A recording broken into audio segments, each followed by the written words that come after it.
Hello, everybody. Just gonna wait a minute to let everybody hop on before I get started.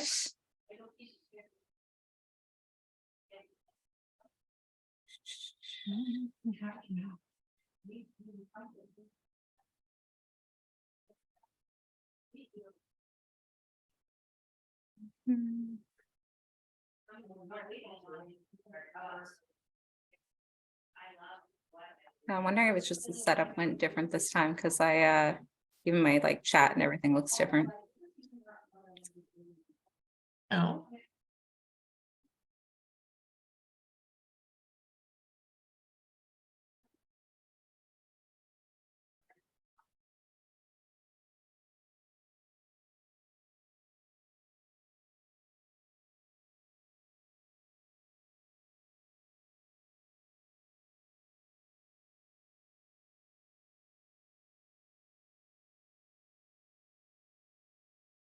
Good morning, everyone. Just giving us a couple minutes to let everybody hop on.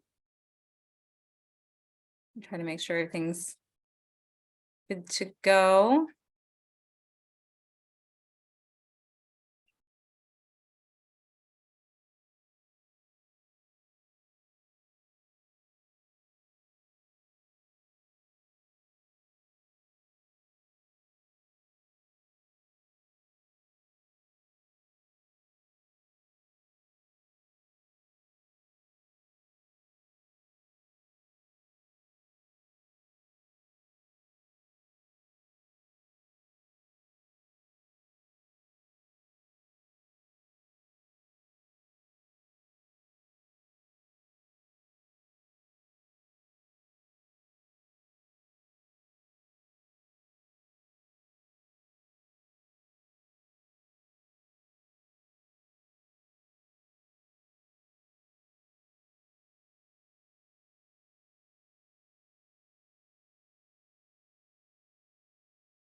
All right, I am going to get things started. So first of all, I just quickly typed a message in there just saying that if you have any questions for anybody has been on for the previous workshop, feel free, if anything has come up since then that you want to ask, pop your questions in there.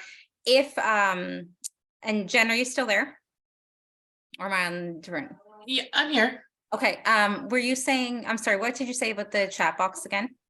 Oh, that if people do ask a question, the chat box was coming up blank on the recording. So it's not actually going to show who's asking what questions. It would still remain confidential if they ask over the chat.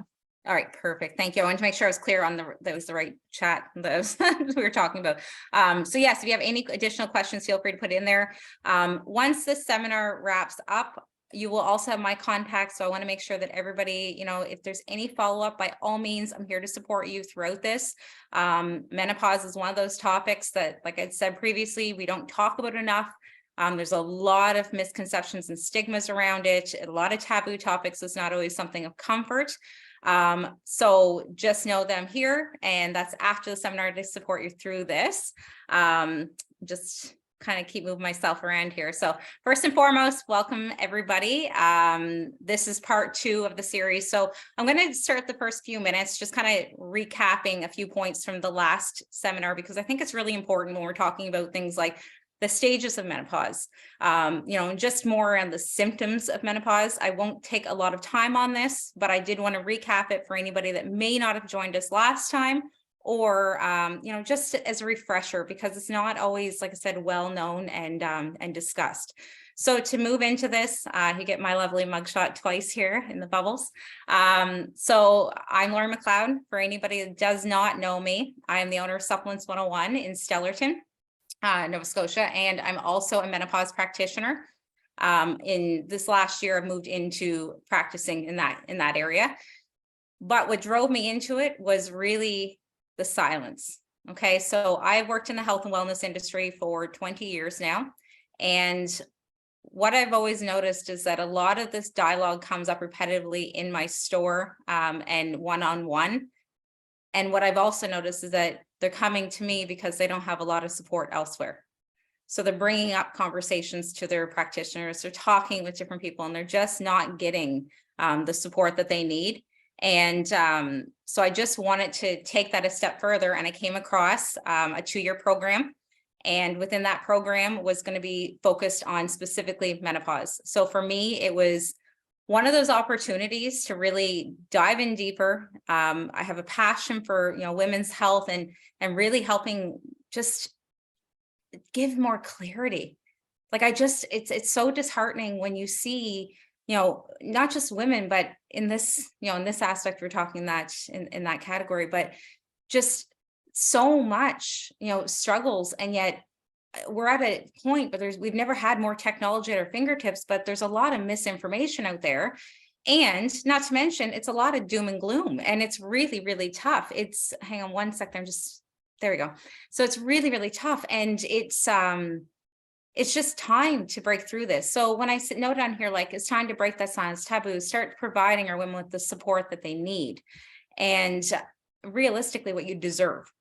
If you think about it, half of our population is going to go through this change. And yet we stay in silence over it. It doesn't make any sense. And the other part of it is a lot of times we're not staying up on par when it comes to different studies, different things that are taking place. So somebody like me, that's my goal, is to help you navigate it. So that's, kind of the background on this.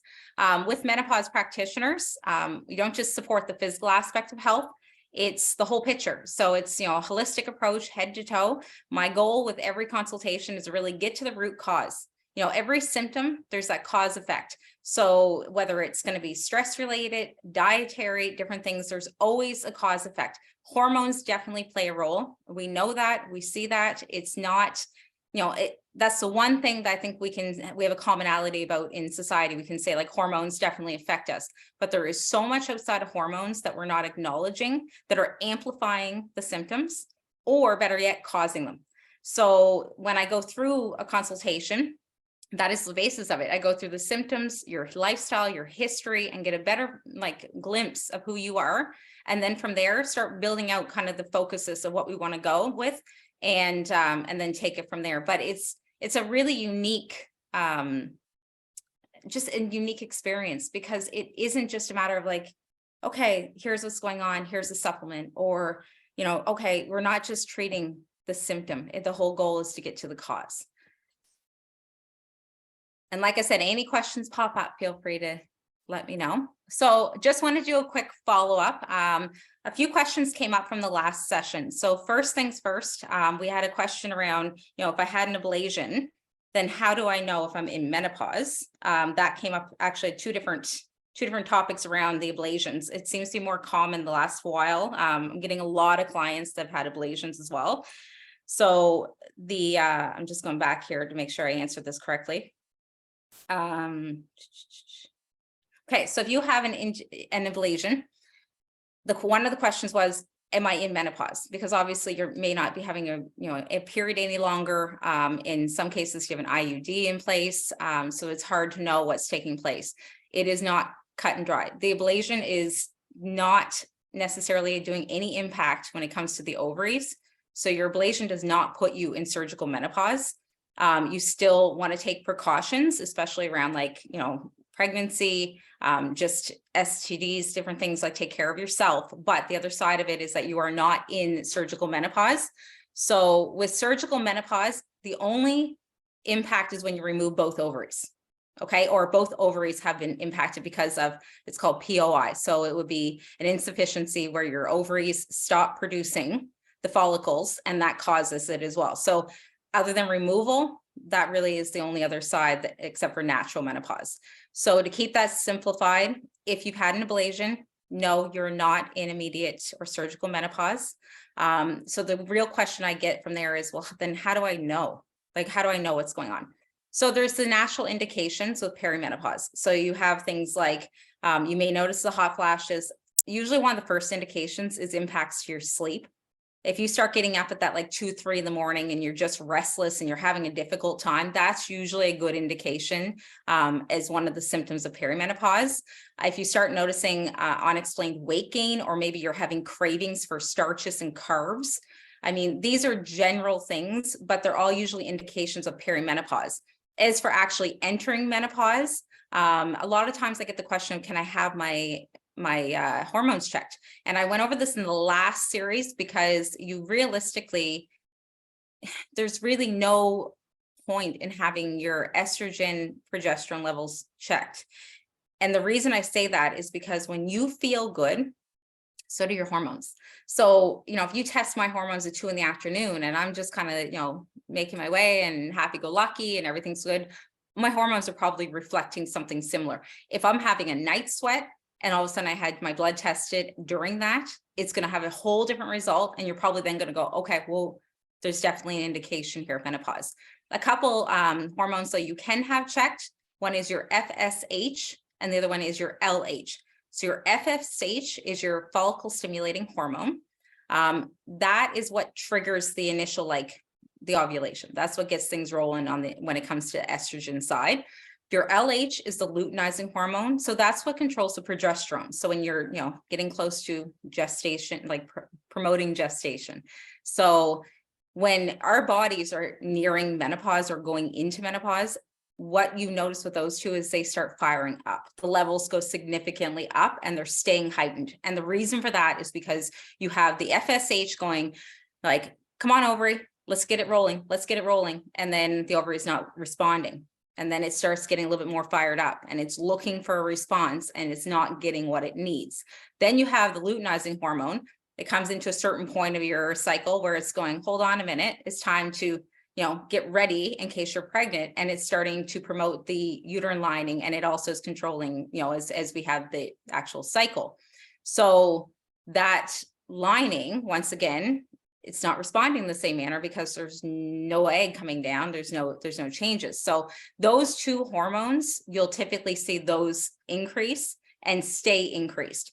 But your actual estrogen, which is what most people will go for, it fluctuates so much in your perimenopausal period that I find a lot of women, they may get tested and go, no, I'm not menopause. And realistically, they could very well be in perimenopause.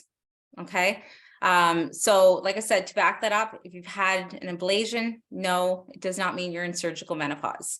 The only, organs that really affect menopause is your ovaries. Okay. And then the other question that came up around ablation was whether or not, actually it was kind of a twofold question. So I had a question come up about if it's been, they had 6 full months in, a separate note here, 6 full months without a period. So it's kind of a 2-part question on that. And they wanted to know, am I in menopause? And I did mention some last time that you need 12 consecutive months before you're actually in menopause. So with this particular question, the client also had noted that they weren't going back on birth control. It's been 6 months and they wanted to make sure they were in menopause. Don't use that as a guide. You can still get pregnant under that 12-month mark. And to be honest, I would even safeguard it a little bit longer than 12 months. And you may have, if you have any type of bleed in that 12-month period, it resets the clock. So just keep that in mind, that you want to make sure it's 12 consecutive months before you're actually looking at, entering that postmenopausal period where you're no longer fertile. Okay. And then the final question that came up, and I just want to make sure I'm doing this, is any recommendations for vaginal moisturizers for dryness and painful intercourse? And is there any natural alternatives to it? So yes, there is different ones. So for anybody living close by, whether it's Pictou County, Antigonish area, or anything like that, there is a pharmacy down in Antigonish called the Apothecary. I reached out to them. They actually will do custom made vaginal moisturizers, naturally, because they're made through them and they're, just produced in-house, they have about a 3-month lifespan. So they're not going to be filled with a lot of preservatives and different things. And they are more customized to your needs. And when I say that, what I mean is, it could be a higher level of hyaluronic acid added to it, which is going to help retain the moisture, potentially some extra vitamin C, vitamin E, especially vitamin E is another one that's really good for helping just retain the moisture and to alleviate some of that pain.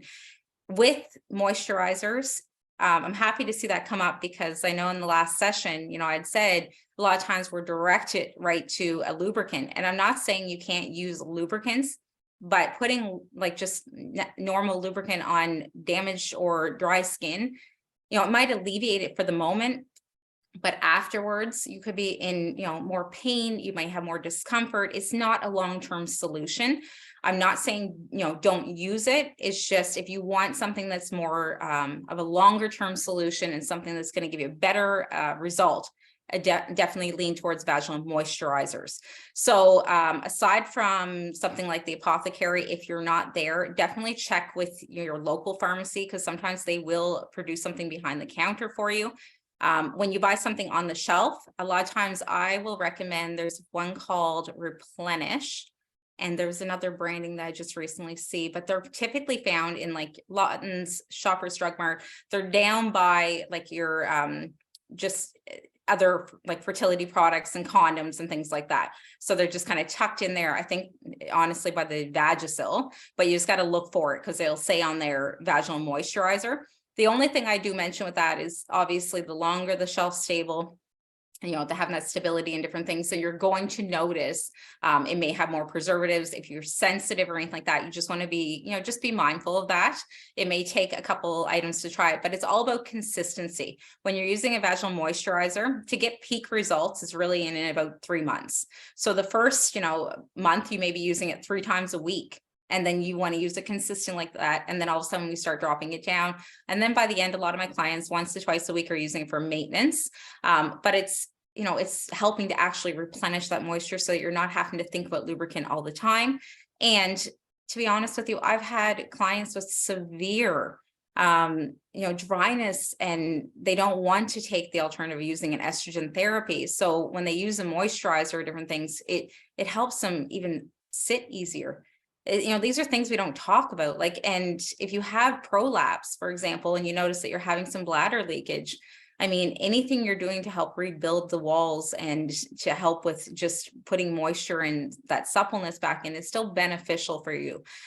So like I said, there's the pharmaceutical side of things. There is another product that I can bring in as well, and it's called Carlson suppository. So it's strictly a vitamin E, and it's just a suppository that you would use. A lot of times you're using this consistently and, at 3 to 4 a day for the first few weeks, and then you're cutting back on it. So there is a couple different options there.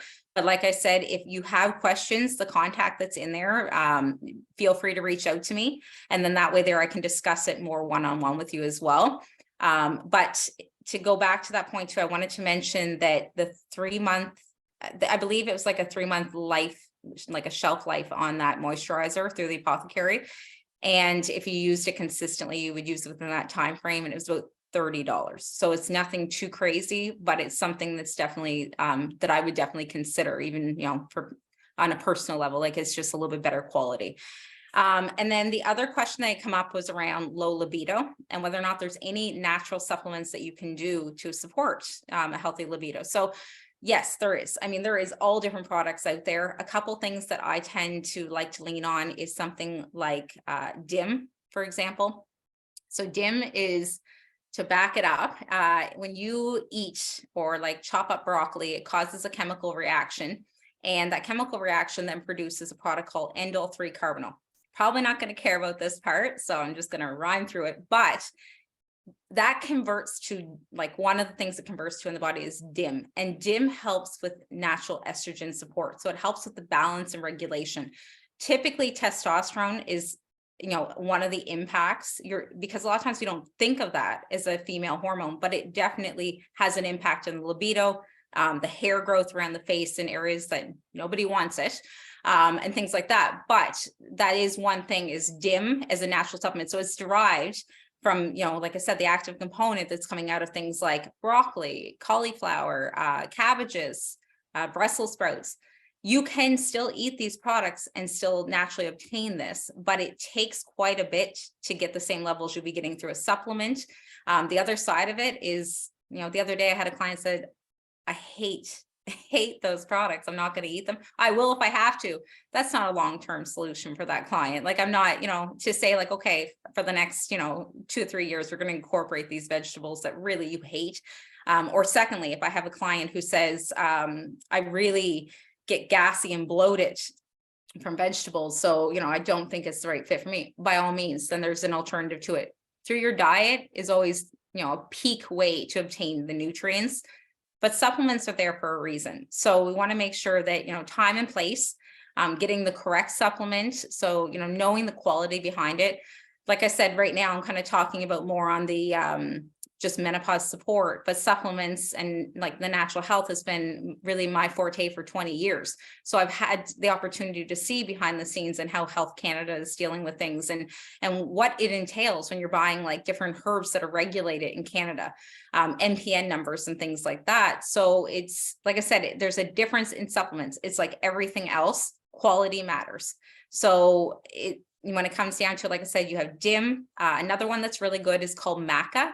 A lot of times I find clients are more familiarized with that because a few years ago, there was a big push around maca, and it's basically a form of ginseng. So it's, a root, and maca is good for so much. It's good for, like I said, natural energy levels, that libido support. I've had clients using it, like even just for a pick me up in the mornings. It helps, like the range is long. So it's like fertility, like there's a lot of things, all the goodness that you're taking from like a ginseng source. So it absorbs all the nutrients from the ground. It's very nutrient dense, and it's really good to help support your system. And then from there, if you're talking about like low libido, I mean, there is different like individual herbs. I do find for a lot of women though, it's about, like I said, the estrogen balance, getting things in check. And then from there, we can kind of move forward with it. But, singular herbs, I have clients that pick up things like horny goatweed, kind of a typical answer for it, but that's exactly what it's for. But there is different things we can use. And the other part too, in a lot of the women's products, depending on what the need is, you will also see products like arginine and nitric oxide based products, which are increasing the blood flow too. So it just depends on what the need is, but by all means, like I can kind of help you navigate that part. And on a side note here, I see there's a question saying how much is a consultation? So the initial consultations that I do, and like I said, I'm just bringing this forward in here, but there is, this is separate completely from what I do on the consulting side, but just so you're aware. So the initial one is $75.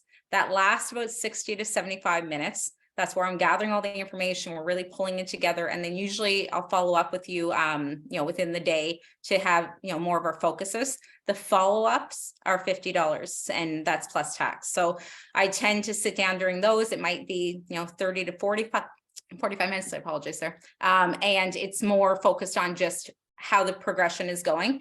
With my clients, a lot of times I have some, depending on what the needs are, you may see me just in the initial consultation, we realize that it's pretty cut and dry on what's going on. And that might be it. Other clients I might see 5-6 times. And then if I have anybody that's also doing weight loss support, it's really just me kind of guiding them through the transition as well. All right. So make sure I didn't miss anything there. And like I said, if you have any other questions, feel free to pop them into the chat box. I will make time at the end to go over everything as well. So just kind of bringing back the point, because like I said, I was kind of all over the place at the start. I wanted to go back to the stages of menopause. Okay. This is something that there is a lot of confusion around. Okay. And it seems pretty straightforward, but timelines are confused. I find a lot of physicians, when we look at like age, it becomes a determining factor on where you're falling into this. And that's not always the case. So with premenopause is strictly the period that you're having or the time period that you're having your periods. So that's your regular, consistent. For most people, that's when they're fertile. So, it could be from age like 11 through into, depending on what happens, could be naturally in your 40s, or it could be, depending on when you move into perimenopause, but we'll use that guide of like in and around 40. So with perimenopause is the symptomatic period. So that is when you start seeing, it could be fluctuations around your periods, the night sweats, the hot flashes, dry eyes, the vaginal dryness is starting, different things like that. You will notice that that's the perimenopausal period, and that can last anywhere. For some women, it's 1 to 2 years. For other women, it's like up to 10 years. It just really depends on how your body goes through the transition, and also if there's any impacts like we were discussing before. So if you have had, one ovary removed, it may speed up the time before you actually go into a natural menopause. So it could be, within a 5-year period, you're entering menopause, so let's say 35, opposed to in your late 40s. Then I did pop up on the right there, you'll see primary ovarian insufficiency. To keep it simple, when you hear POI, it basically means any woman that has naturally gone into menopause before the age of 40. Okay, this is not something that we commonly hear about, but it's happening. Okay, I have read stories of women who are 17 to 20 years old that have naturally had this occur. And basically all it means is that your ovaries have stopped producing follicles and you're no longer, you're in menopause naturally, but at a very young age. It gets really challenging around that because with POI, if you go into menopause naturally, a lot of times our doctors don't recognize it because they may look at your periods are, stopped because of, it might be stress, or maybe you have a really low body weight and they're just not correlating that. It's not as common. It's about 5% of women, but those 5% of women are out there and they're not getting any support in a lot of cases. And the other part of it is the younger you go in natural menopause or surgical. So if you have somebody in their 20s that goes into, menopause and they're not given the tools for the preventative side. So if you think about it, you have no, if your body stopped producing estrogen, well, estrogen is what keeps everything supple and flexible and lubricated and everything else. So if you have that occur, you have to make sure that you're taking, preventative measures for your bone health. You want to also make sure that, your joints, you're eating, a good anti-inflammatory diet. You're looking at supplementation to support your system, that you're making sure that your doctor is supporting you with might be estrogen therapies and things like that. So looking at hormone replacement, and I'll go over that a little bit more later on in this, but there is a preventative measure, your heart, looking at your risk of strokes. And I'm not saying that to scare anybody. So if there is anybody on here who, let's say is under 40 and you're in menopause, it's not to scare you. It's to say there is things that preventively you should, different measures that you should take. You should always take care of your health in the sense of your heart and, looking at cancer risk and things like that. You do the best you can, obviously. But the younger you are going in menopause, you just want to kind of kick that up a little bit, make sure that you know how to best support yourself. And, it's a really silenced topic to begin with, let alone when, you're dismissed because you're Hello. going into, oh, hi. Hi. Oh, sorry.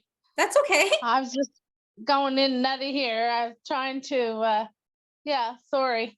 I just have a question later on after you're done there. Okay, no, not a problem. Did you want to ask it now? I don't mind stopping for a second. I was just wondering if you, when you have your ovaries, is there a certain age that you would start menopause, or do you know, or does it all depends, or? Yes. So I guess that'll be my last point here on this slide anyway. So with Okay. menopause itself, the average age is 51 with a natural occurrence of menopause. Okay. So when I say menopause, that is you've gone 12 consecutive months with no period and now you're in menopause. So that's your postmenopausal period of your life. So 51 is the average age, but the range for that is 40 to 58. So that is another piece to this. So when you have a lot of physicians and different providers that say, oh no, you're too young. Yeah. No, Not I'm quite. 55. So. Yeah, so I mean, like it could very well, and like I said, we can definitely reach out or pop it into the chat box. If we have any specific questions around, around it, I can answer it for you as well. But that Okay. is, like I said, the tricky part when it comes to menopause is that aside from all the unknowns, you're talking about an almost 20-year range. So yes, 51 is the average age, but when we have women who are 40 or under and they're being told they're too young. When you have women who are nearing 60 and it's like they still could get pregnant, and meanwhile they're being given misinformation, told, oh no, within 6 months you can't have any more children. Like, and that's the other part of it too, and I did mention that in the last seminar, was that as we get closer to menopause, so we're moving through our perimenopausal symptomatic period. So to keep it simple, you're having the hot flashes and different things. Maybe you've missed a couple periods and then you have a period again, it resets that clock. The other part of it is that we are more prone to having twins as we move closer to menopause.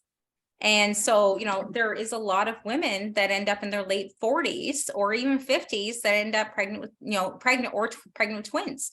And the reason for that is because, you may not ovulate for a couple of months and then all of a sudden your body pushes out 2 eggs. So it's something we need to be mindful of, because where there's so much misconception around it, you don't want a life occurrence to happen because you weren't aware of what actually was true.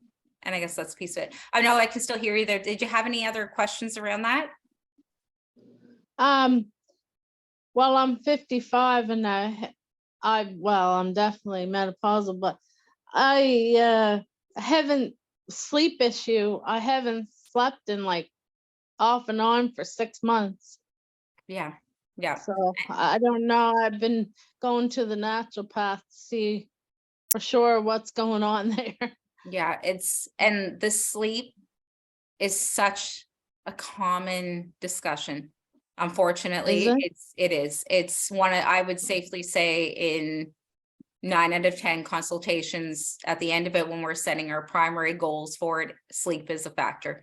And without, like I said, going into everything, specific to you, I will say a couple things around the sleep. So I hear, you mentioned you have a naturopath, so you have a good support, hopefully you have a good support there and you're working through things. And I tend to team up in that sense as well. Like I work more of like complementary care and what I do and what a naturopath is doing as well. But what I find with a lot of my clients is I will do like food journaling, for example, and take a look at what you're eating in your evening hours, because as we move closer to menopause, we are also we're more impacted with our blood sugar. So we'll have more cravings. We'll notice that we're just, maybe even people generally have a healthy diet. All of a sudden they're talking to me and they're like, I don't know what's going on, Lori. I'm eating myself in a house and home, or in the evenings, I'm having a lot of treats, or I just want to snack on like foods I wouldn't even look for. And that's because your body's craving it. And the problem is that all of a sudden you're having these spikes in your sugar, and you're getting the peaks and dips, and your evenings are a little bit chaotic like that. And then you're going to bed. And a lot of times what happens, and aside from food, I should also note alcohol. Alcohol is the other thing that we tend to crave throughout our menopausal period. Like in society, it's almost like a ha-ha thing. It's kind of like, you can see memes everywhere about moms and wine and this and this and this. But what a lot of women don't realize is that it's a progression because you're craving it. And I find I can't drink anymore. yes, so there is a twofold to that. So I'll explain that too. But yes, so starches, sweets, and then also, like I said, alcohol. Those 3 tend to be common to crave in your perimenopausal period. So then what happens a lot of times is those same clients are wide awake at 3 a.m. Okay. And there a lot of times the reason for that is because they're hypoglycemic. They're waking up because their blood sugar dipped. And it's causing that like alertness. Now, mind you, there's differences. I've had, I'm not saying it's cut and dry in that sense. If you find you're snacking a lot in the evening, so that could very well be a factor. Your stress levels, that's another thing that we don't talk enough about.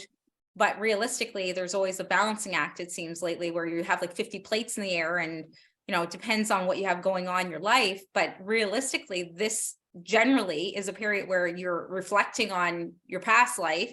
Your kids may be out of the house, or if you're like me, maybe you have another child, after 20 years and stuff like that. So it's just a very different period. And then on top of that, you may have aging parents or family members that are aging, or anybody, around you that's maybe having a natural decline, and you're taking care of them.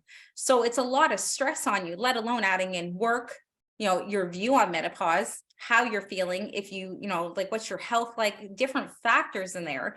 But it all kind of ties into it. And the reason I bring that up is because then if I have a client saying, I wake up, but my mind's racing, I can't settle. Yeah. I'm so anxious. I'm almost sick to my stomach and I don't know what to do. Those clients, I will still look obviously at dietary side of things, but then we may look at different supports around like adaptogens and different herbs that may support their system to help calm that racing. So there is ways around it. It's just, like I said, getting a better understanding on what is going on. So I hope that answers your question. Yeah, I have anxiety too, so. It all ties in, but like I said, the one thing I always come back to in every session and anytime I do speeches or different things is that we may be experiencing them, but we don't need to suffer with it.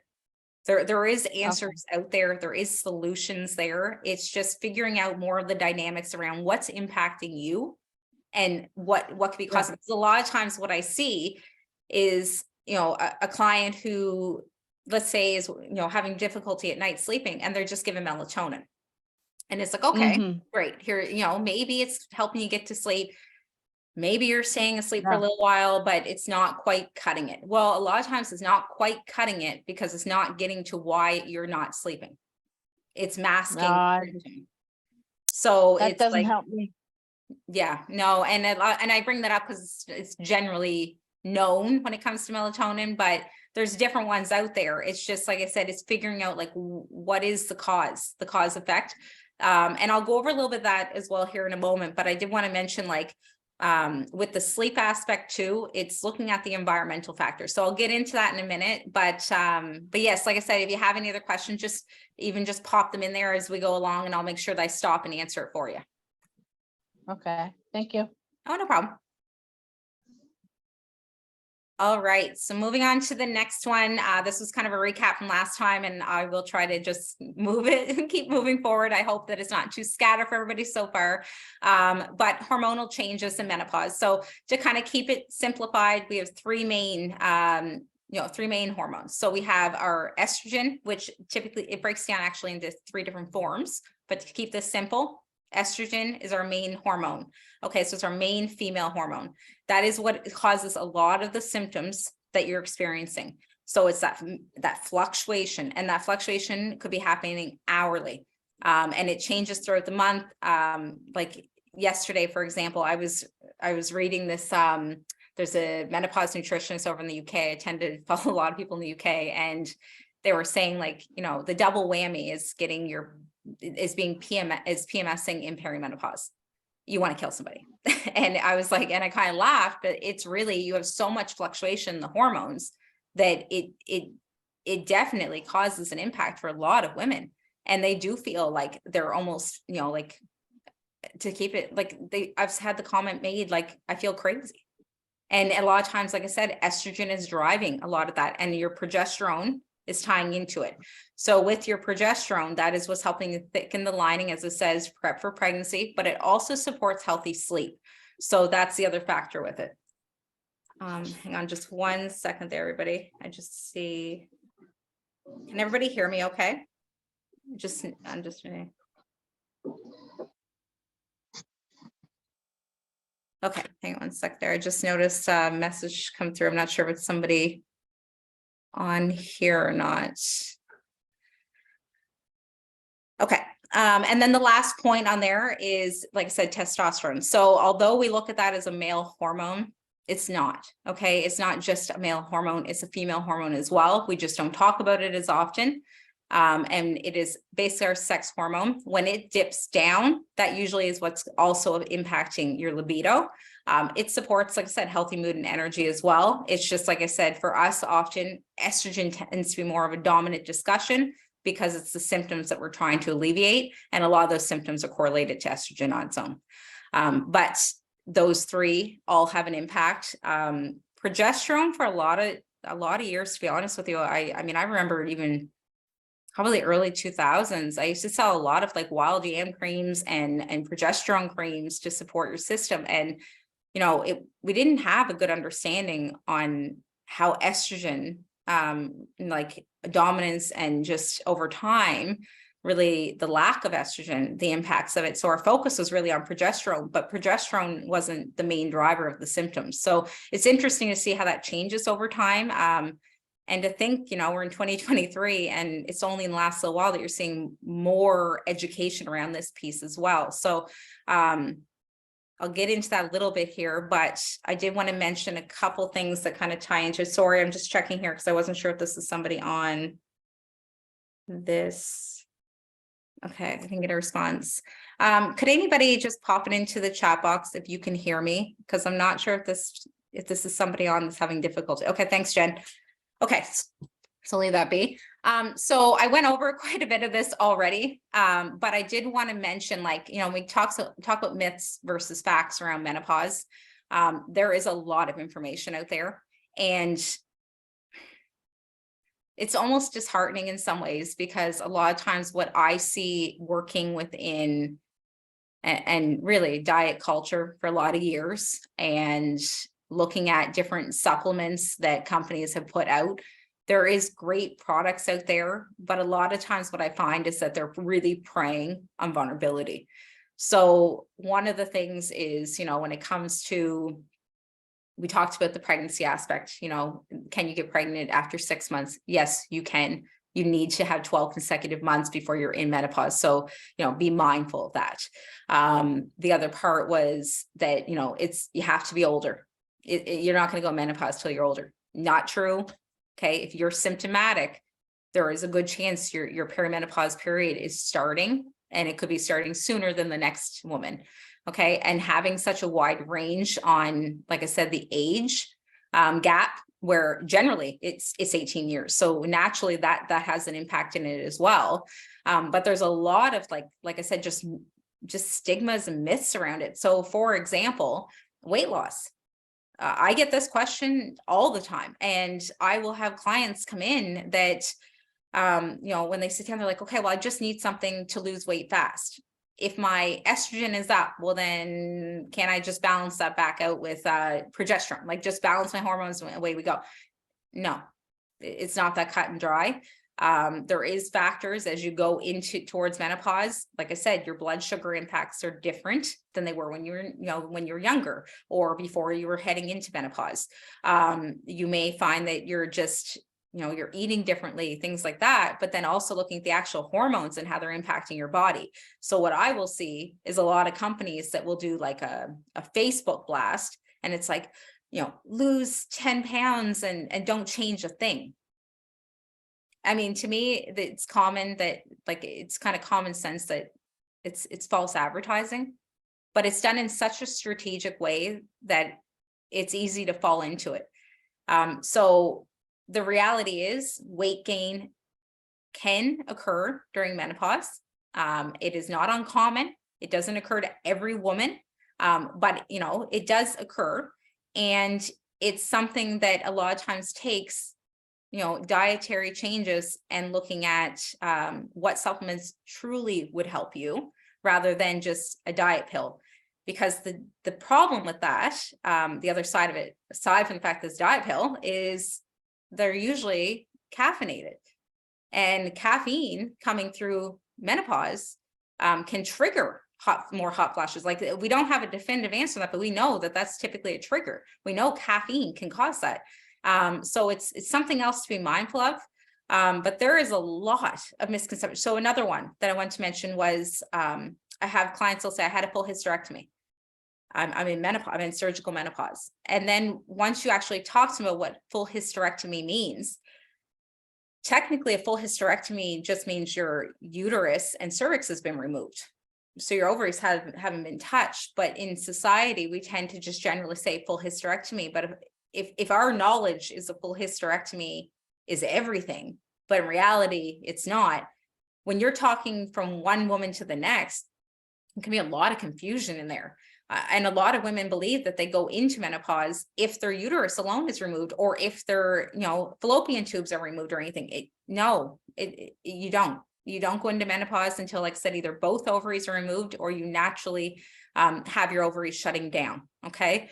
So it's challenging though, because I know, even for anybody listening to this, you might just go, well, what's the big deal? Like, I mean, if you say full hysterectomy, in my mind, it's like, it's everything removed.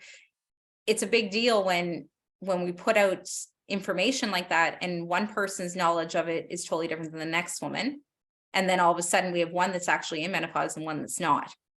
And it can really impact their long-term health. Okay. So the other thing I wanted to mention in this is like the facts around menopause, like, another piece of it that's come up often, and I'm kind of all over the map here on this, but I did want to mention these pieces, was looking at it like it's end of life. Like this is the beginning of the end.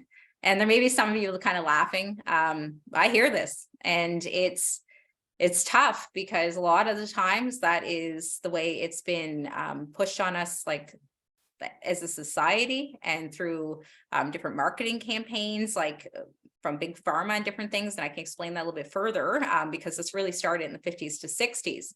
But it also is that, like I said last time, it's the mindset behind it. If you're going into menopause with the mindset that it's all downhill from here, this is the beginning of the end, and you have that in your head because that's what society is pushing on you, guess what? You're probably going to be more symptomatic. You're probably going to feel crappy because you already have yourself defeated. I read this piece yesterday, and it was saying, talking about sleep trackers and different things, and saying how in today's world, and it's common for people to have sleep trackers on their hand, or their Apple Watch or something on their hand at night. And they wake up in the morning and the first thing they do is glance down and they see, oh, I only had 3.5 hours of sleep. That's crappy. And they're defeated for the day. And it's almost like what they're seeing and what's impacting them is not really what they're feeling. And I'm not saying there isn't truth behind it, but it all has that cause effect. And that's why when we talk about menopause and like the myths and stuff around it, a lot of it is coming from the outside in as well. Okay, so it's not all downhill. It's not the beginning of the end. To be honest with you, and this really put in perspective for me, most women will spend 40% of their life post-menopausal. 40%. So we have half the population spending up to 40% of their life as menopausal women, and yet we're not talking about the realities and what is, what really is occurring. Of course, there is, severe symptoms. Like, when we're talking about like everybody gets hot flashes is the most common. No, not everybody does. Just like not everybody experiences, all of the other realm of symptoms like brain fog and weight gain. But because we have maybe a bulk of women that have experienced that, and we've had marketing campaigns and everything pushing it on us, it's naturally thought that this is how this is the way it's going. So I know, like I said, it's kind of a broad topic when we talk about myths and stuff like that. But if you have any questions, I see another one coming in here. I'll bring it up as well. But just be mindful of that there is a lot of information out there. When you are looking it up online, please don't just go to like the general, like Google search, look up practitioners. Okay. Look up people that have dedicated their life to women's health. So a couple great ones that I personally follow is Dr. Louise Newson. She's out of the UK. She is, trying to change and break ground around menopausal discussions. She is trying to get menopausal discussions in the workplace. She's trying to help, employers understand that, hot flashes and different things could cause impacts when it comes to like, when you're hosting meetings and you're feeling a stress level, the temperature in the room, things like that. These are basic little things, but keeping in mind, we've really moved into the workforce in the last couple of generations, and it's only in the last couple of generations that we're actually talking about menopause, and more so even now. So she's a great resource. And another one, that I really like is Dr. Susan Hartman, and she's out of, I think, Texas. And she runs her own clinic. She was formerly an OB, and she decided to, after her experience her own menopause, branch out and go into her own clinic. But a lot of great information. She takes a slightly different approach, but it just depends on who you resonate more with. But find solid resources so you feel more comfortable with it. The other thing too that I typically will, bring up is Newson, as Newson. Sorry, somebody just popped it into the chat box. I go all over the map here. And like I said, those resources. So Dr. Louise Newson actually also has an app, which does have a pay component, but I've used the free side with great success, and it allows you to track your periods. Now, for some women I've talked to, they're like, Lori, I'm consistent. I'm like every 21 to 23 days still. And then all of a sudden I'm like, okay, but that's not really what we're looking for. We're looking to see, has there been changes, within those days? Are you seeing fluctuations in your flow, for example? Has it shortened? Has it lengthened? Like, is there any changes on your actual cycle itself, but also leading up to it? Are you noticing more sugar cravings? Are you noticing, that you're just really irritable and you're just out of sorts beforehand? Or, is there different times throughout the month? So it's a really easy, great app for tracking, and it keeps, I think, stored up to over a year. So it's an easy reference point, especially if you're getting close to menopause, because, maybe you think that you're at month 9, or, maybe you're at month 7, like it, yourself, like time can pass. So it's always nice to have something that kind of gives you a quick reference point, and she has a lot of great material in there as well. And I'm just going to type it in here. So the other, I'm just putting it in here for you.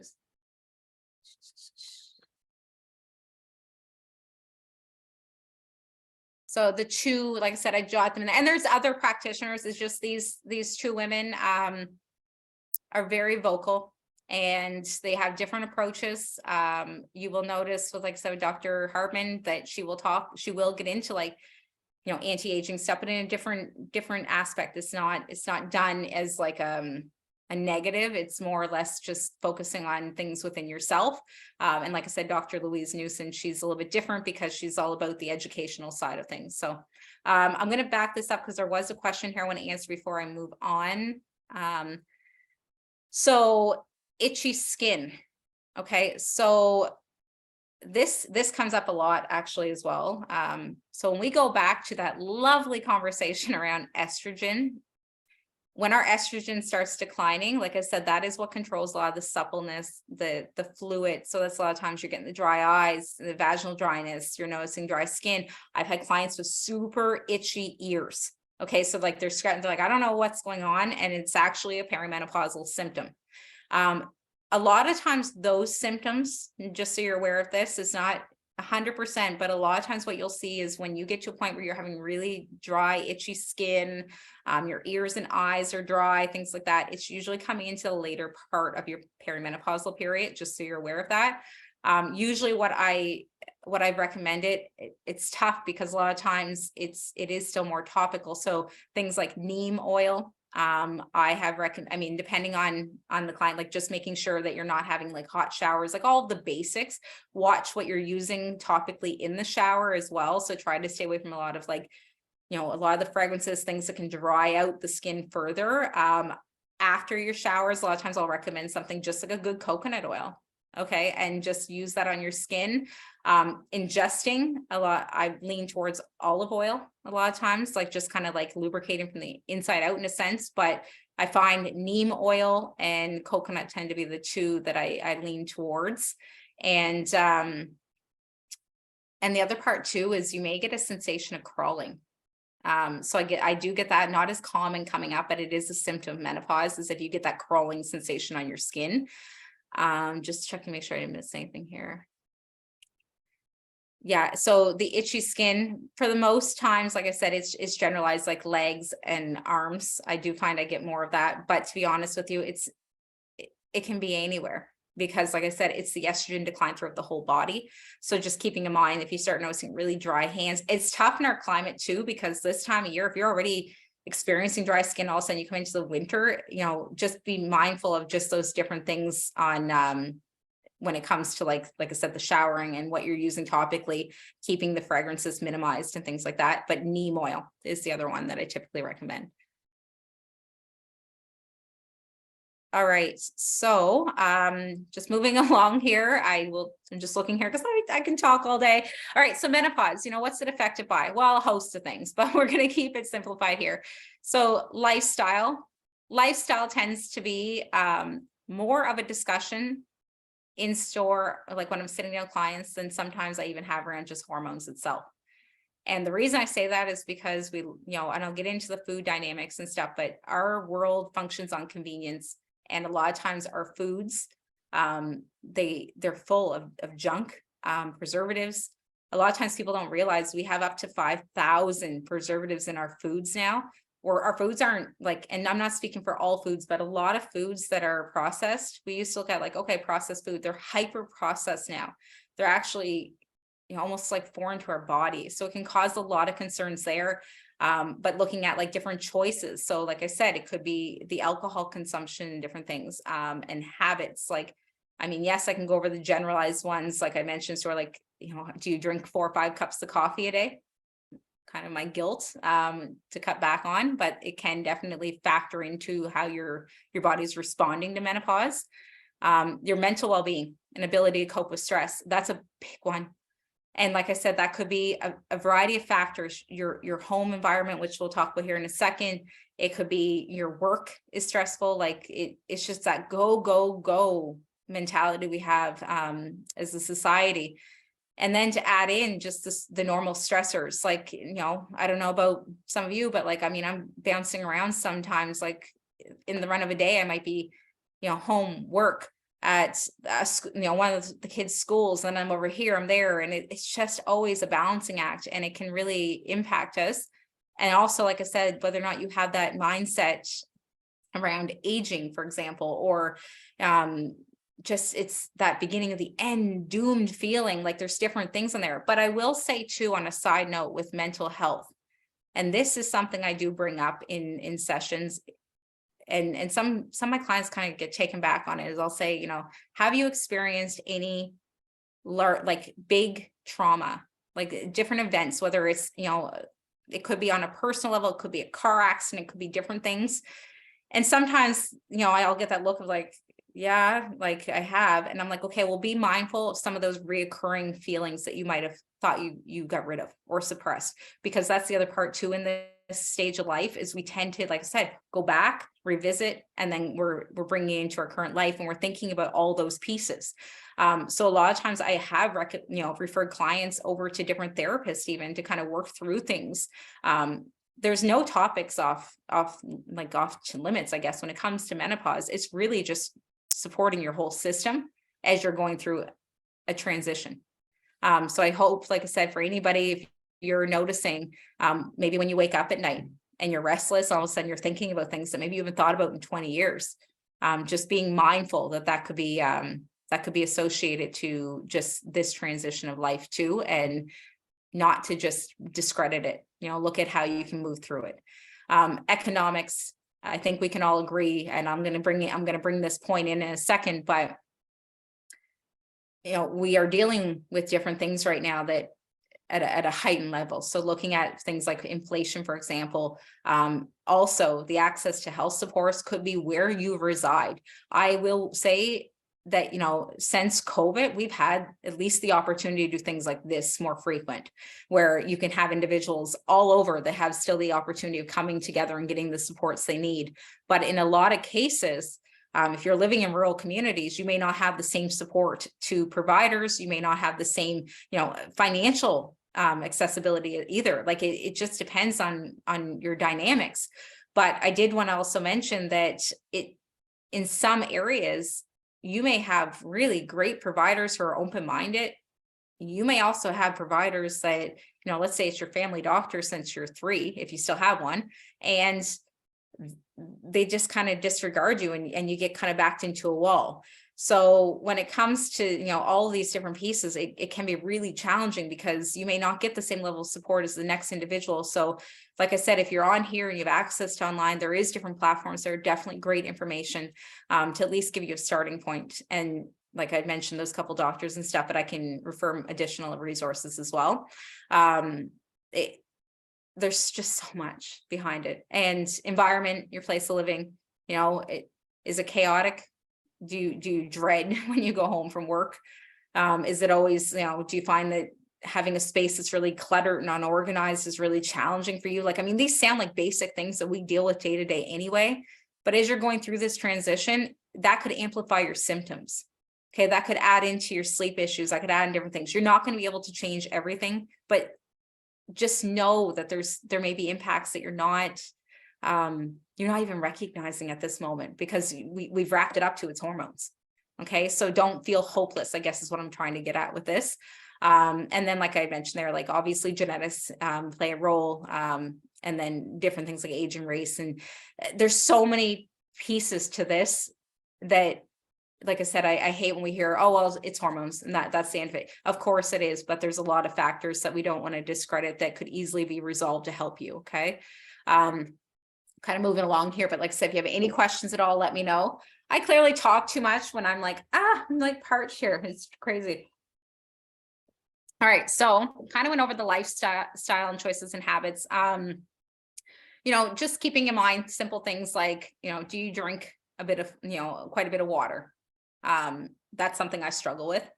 I'm guilty of that. I've said that to clients when we study. I was like, oh, but water consumption is going to help with like flushing out the toxins, all the general stuff we talk about, as well as like when you're talking about things like dry skin and stuff, you want to stay hydrated and not just rely on coffee all day. So looking at water consumption and how you can increase that. A lot of times I'll even say to my clients, like starting in the morning with like even lemon water to kind of just prep your digestion for the day too, because that's another area we don't often talk about is as your estrogen declines, you have estrogen receptors in the gut. So you're more prone to that bloat and gassiness as well. So it's a matter of like supporting the system. Sleep. I mean, I could go on all day about that, but the reality is that we need to get to a point where at least we have quality sleep. Okay. A lot of us, and a lot of times you'll hear like, oh, I get like 3-4 hours a night if I'm lucky. Oh, I have broken sleep. It's, I'm up in the middle of the night, like we just talked about, and different things, but your sleep, it goes back to that cause effect.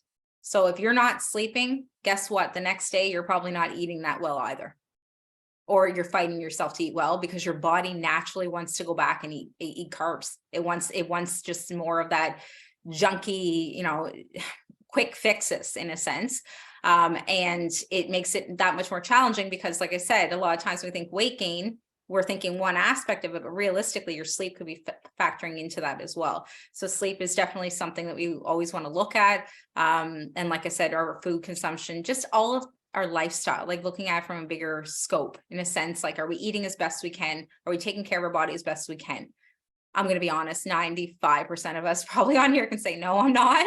I'm not naive to that, but it's a matter of what can we work through to give you a better quality of life, because we want that 40% on the postmenopausal side, to be some of your best years. And I've said that before, like you're going into a time frame where you're going to have the wisdom, your health, so use that to your advantage. And it's amazing to think like we're going to have so many years just in that postmenopausal period of life. So lifestyle is definitely a piece of it.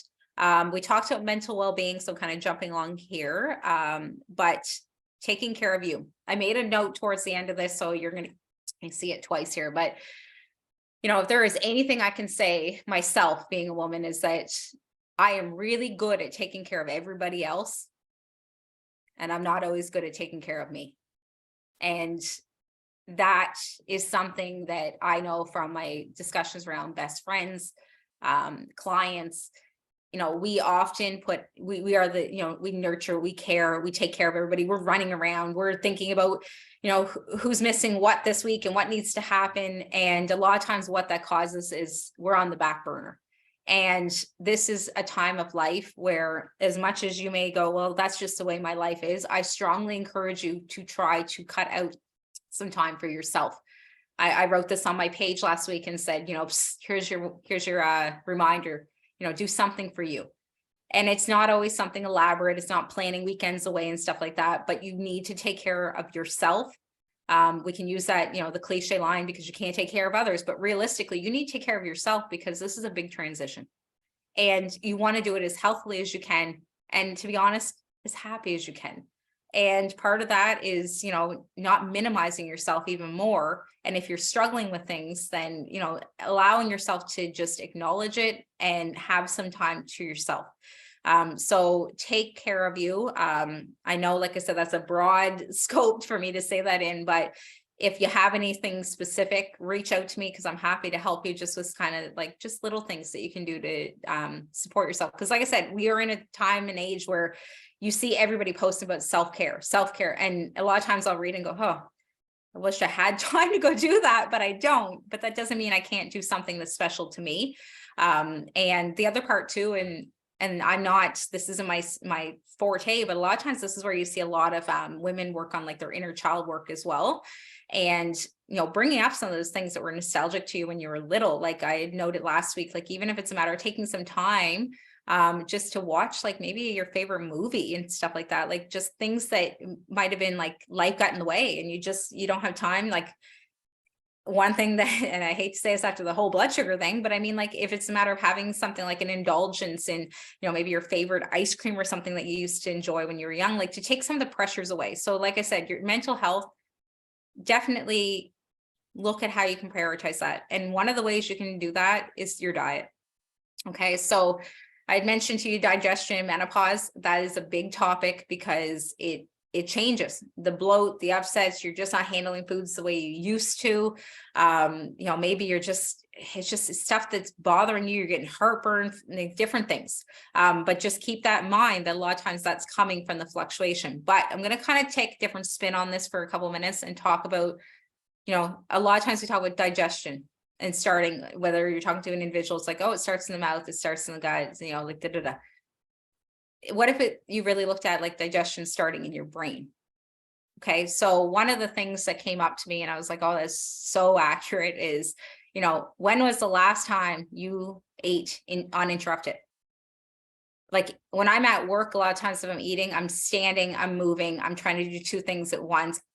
In my case, carrying a toddler now.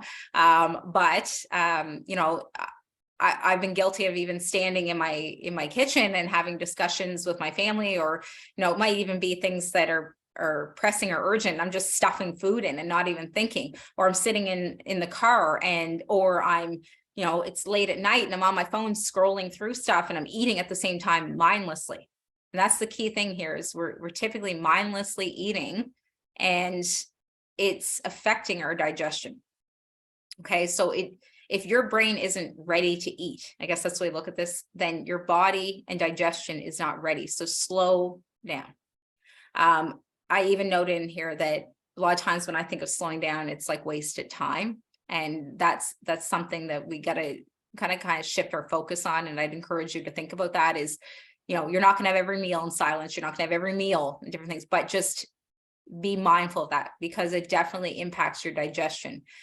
And the other key point to that though is, you know, when we talk about the digestion part, we're also talking about, you know, managing our weight healthily, looking at how our evenings go, because if we're just kind of like stuffing our food in throughout the day and we're not even thinking about what we're having. I mean, I've talked to clients who are like, oh, I ate a sandwich at lunch. And to be honest with you, Laura, I didn't even realize I was eating until the last bite. Sounds crazy, but it happens all the time because we're just too busy. And it does have an impact, like I said, as we're moving through this transition of life, because if your digestion isn't working in the same capacity that it was even 5-10 years ago, I mean, that's just another layer onto it. And it's not a bad thing to slow down. Give your mind a rest. Okay. And one of the things I wanted to mention here is, you know, we often complicate nutrition. Myself, like I said, I've worked within the health and wellness industry for 20 years. And what that has meant is I have seen every diet every diet you can imagine. And every time it's the latest, greatest, best thing.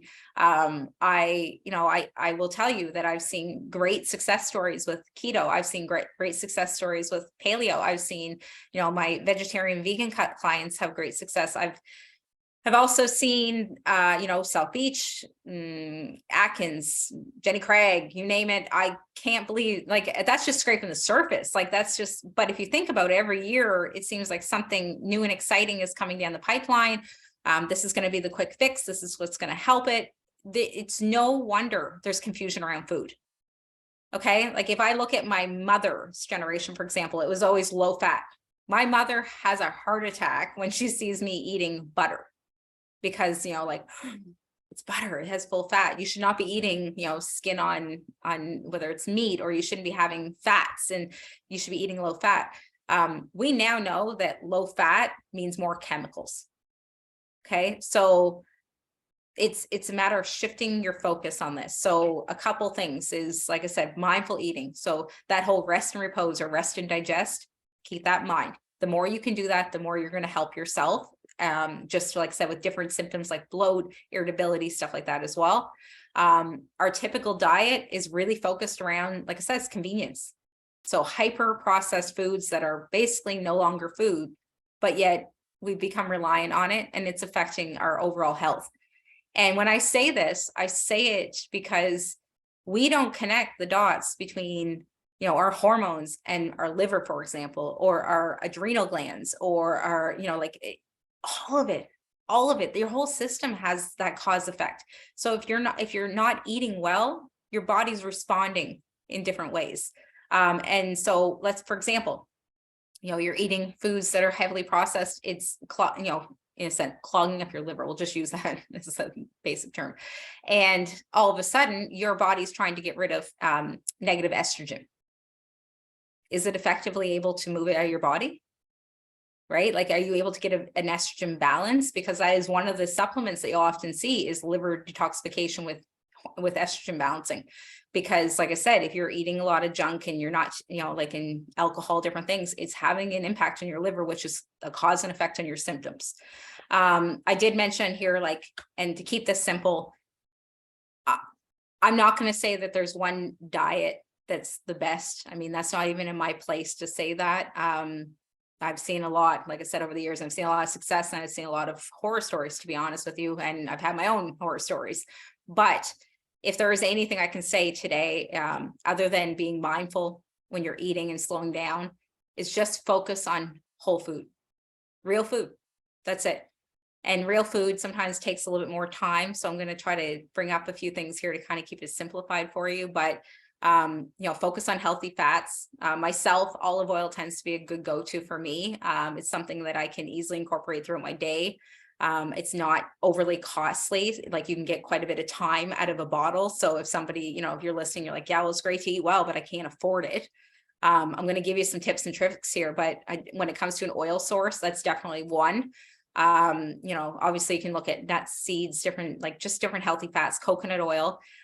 Protein sources is just the best you have access to. Keeping in mind that, when we talk about protein sources, we often only think about, going straight to meat. If your budget allows for legumes, so you're looking at different beans and chickpeas and stuff, by all means, incorporate them where you can. That'll give you another, just another support. Obviously, some are going to be more a little bit harder to digest than others. So, I mean, if you have questions, reach out as well. But, protein, just natural, good quality. And carbs, same thing. Think quality over quantity. And what do I mean by that? Well, a carb, if we can look at it from the position of having pastries, cakes, different things like that, white breads, versus like sweet potatoes, just an example. Even whole grain rice, it doesn't have to be anything crazy. A lot of times, like I said, when we talk about nutrition, we tend to overcomplicate it, or we don't feel like we have enough time in our week to plan it.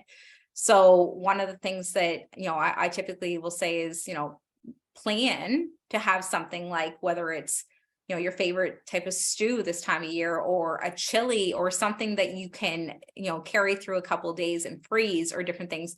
And then when it comes down to, one of the things I want to mention here was like your food choices, keeping in mind that it's a little bit more work initially, but I encourage you to look at like your neighboring farms and your farmers market, and different, like just those mom and pop shops. And the reason I bring that up is because a lot of times we just tend to go into the grocery store, we pick it up and da, da, da, da, da. But if you eat with the seasons, it will be, one, a little bit less expensive. And there is great apps, like for example, Meal Lime. That's just one. I'll jot it down here in the chat box, but it's great because you can literally plug in there, like I have ground beef, onions, da, da, da, and it will give you a bunch of suggestions on something that maybe you wouldn't even think about, but you're not going to be bored, and it's 30 minutes or less to make it. So it's almost taking a different approach to HelloFresh or something, but you don't have to have those prepackaged more expensive meals showing up at your door. I know this kind of seems off topic from menopause, but I'm bringing this up because your diet is a key component to how this is how your menopause goes. Okay. And that is another reason that women are struggling a lot differently today versus even 20, 30, 40 years ago. Aside from the silence, the other part of it is what we're consuming, right? I also wanted to, when we talk about like, so many, I put in here, so many diets, fads, quick fixes, heavily marketed campaigns, and inflation. Like, what do? We look for natural ways to eat. Okay, so I don't, my household is fairly large, so I'm not, I realize there's restrictions. I'm not going to say like, we can go out and spend, a couple thousand a month in high premium foods and stuff, but we just do what we can. Look at what herbs you can incorporate and what spices into your foods as well. Like for example, turmeric. I mean, it is hard to digest turmeric, but there's still benefit to adding it to your foods because a lot of times it helps with absorption of other nutrients. Okay, so something to consider. But the whole like getting out in the community, I went through this last week because I stopped out locally. It was West River Farms. And I laughed because I actually ended up buying my products cheaper than I normally do, than I would at the grocery store. And a lot of times we discredit that and we just kind of go, oh, well, it's too expensive. Your local providers are actually the ones that tend to be cheaper. And like somebody else knowing here, I was going to say there is, it doesn't have as much chemical base and junk because you're not transporting it from who knows where and what are you using to preserve it? Like all that is having an impact on you.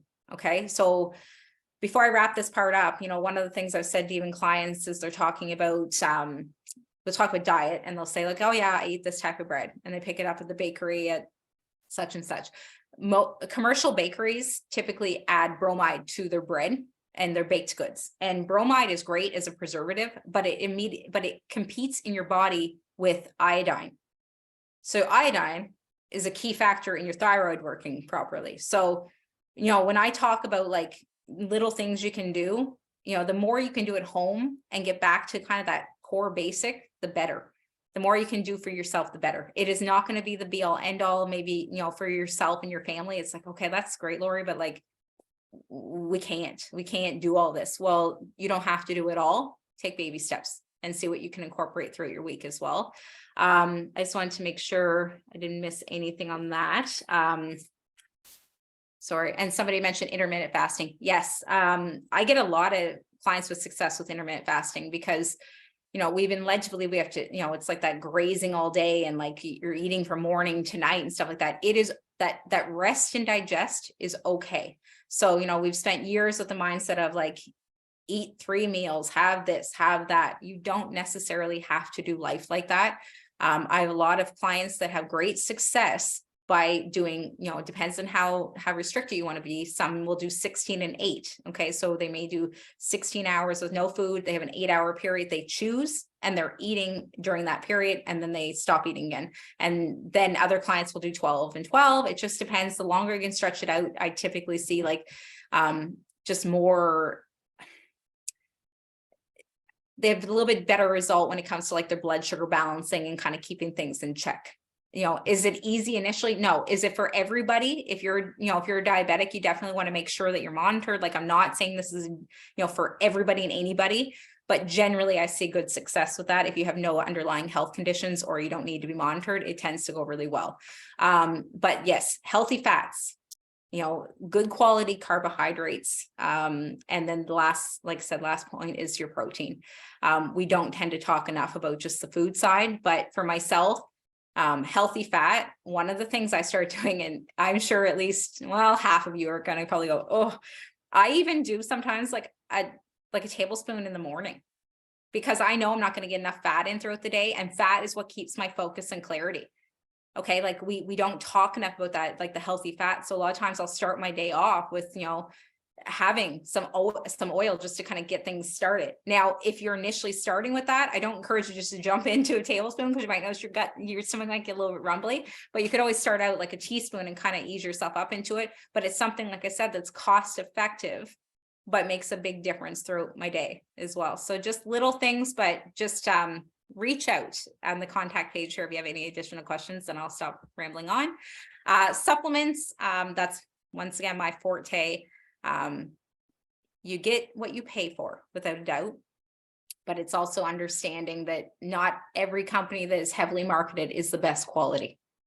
Okay. So, find somebody that you trust, or have a, if you're local, obviously you're always welcome to reach out to me anyway, but you can pop in to talk to me, different things. But, in your home areas, if you have those mom and pop shops, for example, I know up in the city, Luminate is a great one. It's a fairly large space, but it's run by a family, and there's a different level of care going into what is sold to you. Okay, so the quality of the supplements, it does matter, because a lot of times I'll see campaigns, they'll say, and once again, conflicting information. Like sometimes I'll see, this week it's good to take a multivitamin. Multivitamins are great. Next week, and next, ad comes out, says, no, multivitamins are a waste of your money. Don't bother taking them. You can get everything through your diet. Well, for one, it is very challenging to get everything through your diet, because like we just talked about, most of us, we don't tend to eat as best as we could, and for a variety of reasons. The other part of it is what type of supplement. If you're talking about like a 1 a day type vitamin, for example, like Centrum. Well, it's a great entry-level vitamin, but it's still synthetic. It doesn't absorb easily into the body. It doesn't have a high dose of your B vitamins. It doesn't have a lot of the key nutrients that, that you may be lacking, but they're well marketed and they're cost effective. So then on the flip side, you may have a whole food vitamin, which is coming from all natural sources. It may be a little bit more, but your absorption of that is superior, and the results you're going to get from it. So there's that's just one thing. But with the supplements regarding menopause, like I said to you earlier on, DIM, so DIM, it's naturally sourced from things like broccoli, cauliflower, cabbages. Okay. So it's something very natural that doesn't tend to have a lot of side effects, like other than maybe a little gastro upset if you're really sensitive, but it works well for balancing estrogen. Okay. So a lot of times with my, whether it's weight loss clients, anybody that is looking for a little bit of an energy pick me up, like naturally, not like the caffeine fix, but just feel more alert, great option for them. Like I was saying, like your sex drives down, something to consider on that one as well. The other supplement was maca that I mentioned earlier, which is, like I said, form ginseng. So it's really nutrient dense. It's good for the energy. It's good for fertility, different things as along that line too. But if you look it up, it's like anything else. Like it's like the list is quite lengthy, but it ties in well around the hormonal balancing. When it comes to supplements, I mean, there's no one cut supplement for everybody. I will say adaptogens. I tend to have a lot of clients that end up either wanting adaptogens or they've already been on them.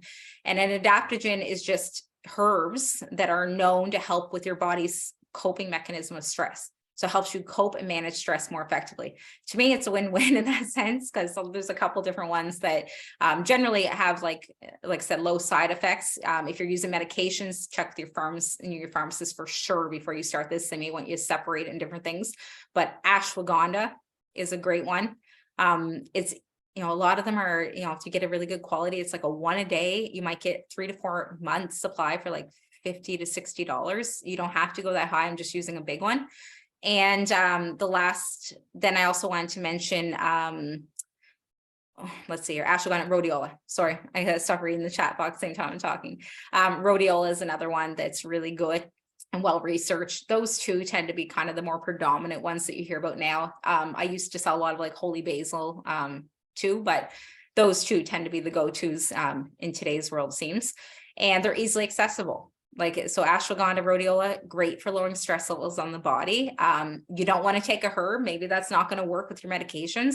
B complexes. So a vitamin B complex is really good for lowering stress levels on the body and giving you a natural pick-me-up. It's a win-win in that sense as well. So it's something to consider. And then I always tend to, just mention the oil part again. Okay, so obviously there's the oils that you can ingest, like your coconut oil, your olive oil, different things, but also looking at supplemental forms. So like fish oil, for example, can be really beneficial to help with the inflammation, the stiffness, the achiness, brain support. So if you're finding you're a little bit foggy, it's one of those things, because our fish supply, a lot of times when we buy it in our stores, it's farmed, it's heavily, like it's a lot of just junk. Okay, like it's a lot of heavy toxins, heavy metals, things like that in our sources now, just because of how polluted everything is. And once again, the transport and getting stuff in. So sometimes there's a time and place for a supplement. For me, fish oil is one of those supplements, because I know a couple different lines. For example, they're produced right here in Nova Scotia, but they're removing all those toxic just junk out of it, and that way you're getting a safe, effective, clean source. So like I said, the supplement side, if it's something that you ever want to discuss, definitely reach out, because like I said, I could talk all day with that topic as well.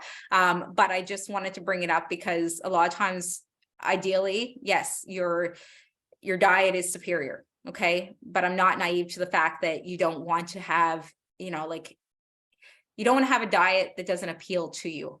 Okay, because I've had clients say, well, I'll just eat these things. It doesn't matter. It's like an actual like fad diet in a sense, though, because if it's not something that's attainable and makes sense for you, and you're going 0 to 100, and it's like you're used to eating, pastries and, maybe different processed foods, and you're like, nope, I'm going to eat clean because this is for my health. I'd support you any day, but do it in steps. Do it in incremental steps. Initially start out by maybe cutting out certain junk that you enjoy and replacing it with something a little bit more healthy. Look at, instead of cutting out your night snacking, well, maybe replacing it with higher protein and, a little bit of fat at night. I just gave a list to a client last week, and it was like, basically 15 different things here. These are some snacks for nighttime. And it's like, you don't have to get rid of it. It's just, let's give you options that are going to stabilize the blood sugar better and keep you full longer so that you feel better. Okay. So there's always, like I said, ways around it, but we can't be naive that, diet's a tough one. So that's where supplements come in. It's just the right type of supplements. All right. So question came in and says, is there one complex that has all of those in it? Do you mean the B or all of those supplements that like ashwagandha, rhodiola and stuff? I'll just wait for that to come through as I move forward here. So I know we only have a couple, like we're towards the end here, so I'll make sure I answer that. But just going back to that point I made earlier. Okay. When I'd said like we do a great job of taking care of everybody else, if there's anything I can encourage you to take away from today's session is, think about your needs. Like, I know that's easier said than done, but like, what are some little things that you could change or that you want to change to support you? Okay. So even if it's a matter of like, making slight adjustments to your diet, if it's, having a little bit more of that self-care where maybe you're like me and you hid from the kids because you want to watch your favorite show for a little while, or, like maybe your like mental health is not great and you're just struggling, like reach out, because there's supports out there, but stop neglecting yourself is all I'm trying to say. We are famous for doing that. Like I said, we're the nurturers, we're the caregivers, and a lot of times we're back burnering yourselves, and it's not helping with your menopausal symptoms, and it's not helping you have that positive outlook of the future if you already feel like you're kind of defeated and doomed today. So like I said, it's a little bit of a broad statement to make, but little changes can make big impacts on you. I guess that's what I'm trying to say on that. So to the thing, your question, is there one supplement that would have basically a bunch of these, or like a bunch of these nutrients in it? So fish oil typically would be on its own because the size of the soft gel gets tricky. You can sometimes see like fish oil combined with things like coconut oil and different products, but oils typically are on their own. And it's more or less because, like I said, size of soft gel, you have choking hazards with that, and also stabilizing some of the ingredients. If you want something that's more like around it, like all in one, my go-to would be lean back on a good quality vitamin, because if you get a whole food vitamin, you're still going to get the nutrients from the B complex, which is going to help with the stress, energy. You're still going to get all of the additional nutrients. So your full range of, vitamin A through, which is going to support everything from, your, obviously your eye health and stuff like that, but it's going to just support your system overall. If you're a person that eats fairly healthy and you're looking at, okay, well, what else can I do? There is different products out there. I don't remember what it was called. There's one that is called Super B, Stress B. I can get the name of it. It's through Preferred Nutrition.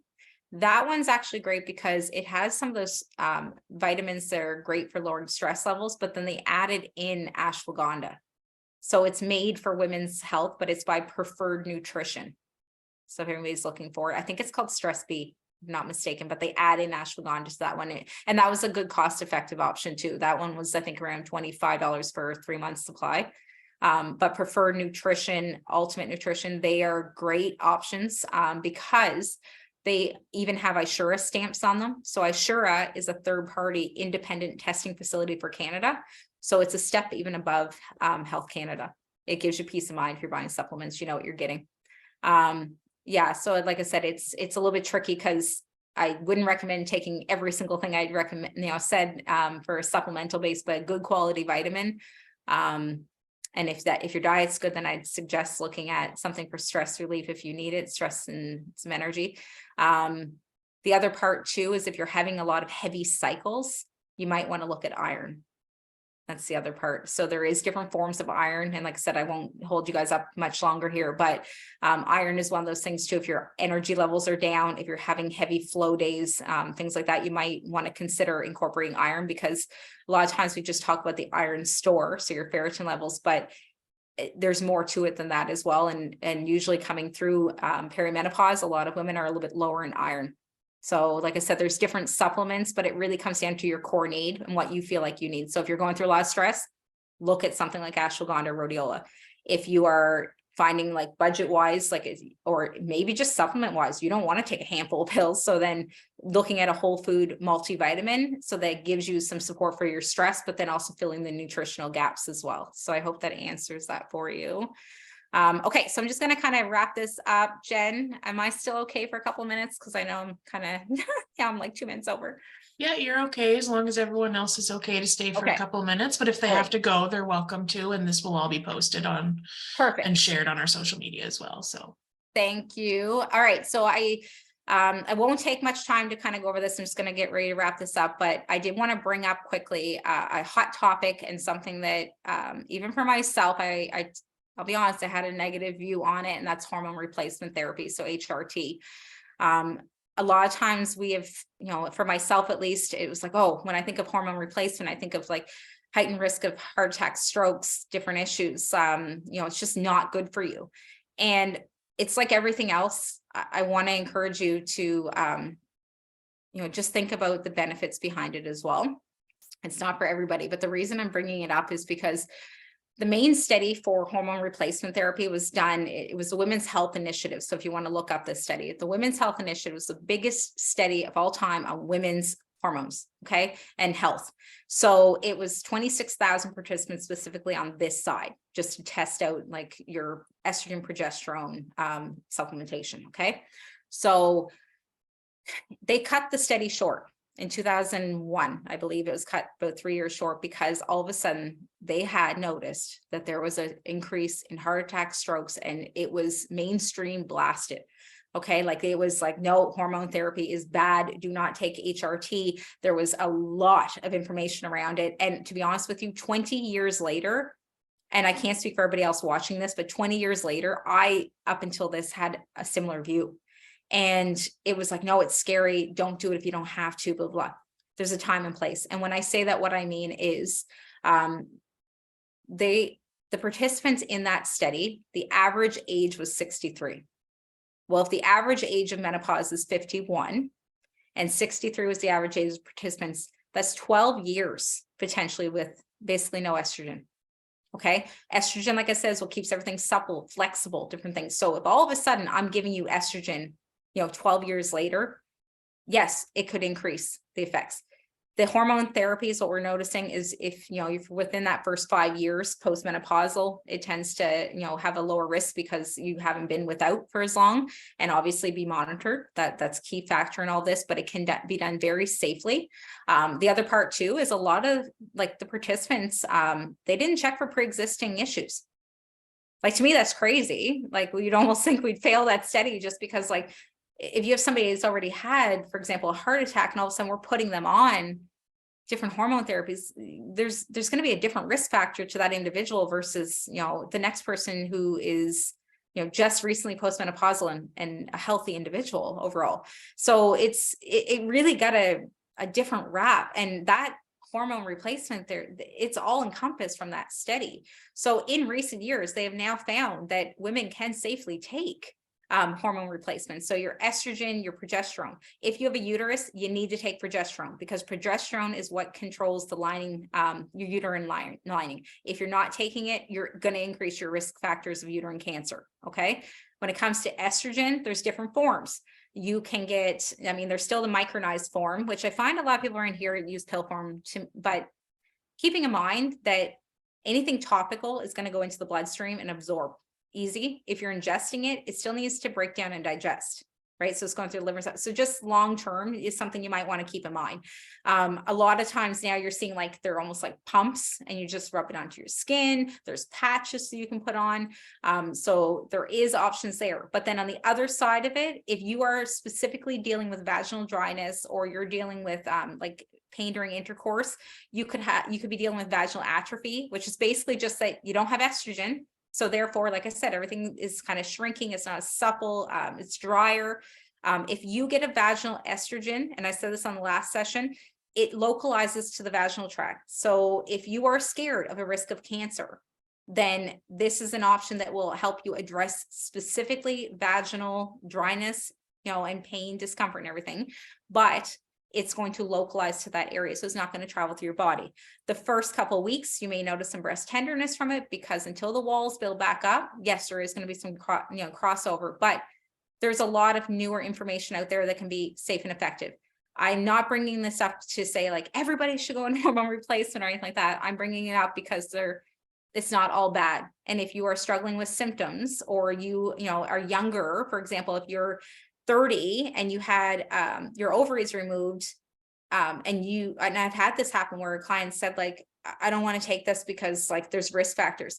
Your risk factors of having a heart attack, stroke, or other issues because you're in a surgical menopause more than likely is going to be far superior to the side effects of HRT. So I'm bringing it up because, like I said, something you may want to be mindful of if it's applicable to you. And like I said, reach out if you need any additional resources. So, all right, I'm going to wrap this up and thank you to everybody that stayed on with me, as well as to those of you listening from the Lotus Center, because I know I'm a talker, so I apologize, but I generally like to talk about menopause in the sense of like, not putting an ageism on it, because I do recognize that women can go in menopause, like I said, far earlier than we like to discuss or acknowledge as a society. But when I was starting my studies, I was reading this book and there was, some different information in it, but this one piece came up in it, and it is going to be targeting anybody listening that's, a little bit, we'll say a little bit older. So, but it just hit me funny. So it says you're not 25 anymore, and that's a good thing.